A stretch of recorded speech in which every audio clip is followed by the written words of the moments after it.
I had a client recently where they brought me on. They knew that they had somewhat of a weak sales process, and basically what they were doing was they had a lot of inbound leads coming in, which is great, and they had a salesperson that was, had certain responsibilities to handle these leads and work forward. But there was absolutely no process. And so they were really, this particular client was really doing well, had a lot of success, had a phenomenal product, but wanted to scale it up to the next level. And when they decided to hire more salespeople, and they figured that that would take them where they needed to go, we quickly identified that that wasn't going to get us there. There was no process, and what we ultimately learned as we started digging into the process is that many of the leads that were coming in weren't getting addressed at all.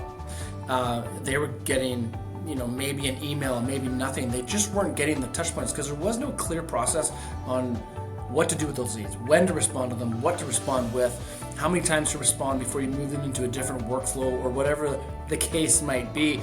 And it actually cost this organization tens of thousands of dollars per week for a fairly extended period of time before they brought me in and we were able to identify that we need a process.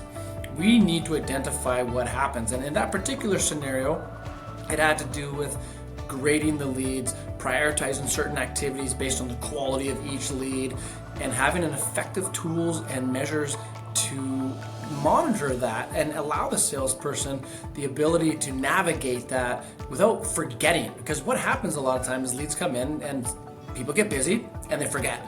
And then things don't get done and it costs your organization the opportunity, and you've already spent all the money on the marketing, you've already spent all the money on your sales team, but the lead doesn't get converted.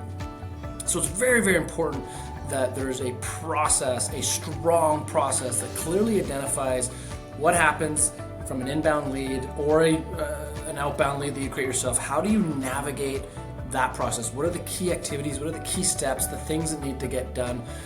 And in addition to that, how do you actually get them from A to B and B to C? There's a process necessary that will allow you to teach your salespeople how to do it effectively. So yeah, a weak sales process is one of the most costly things to your organization.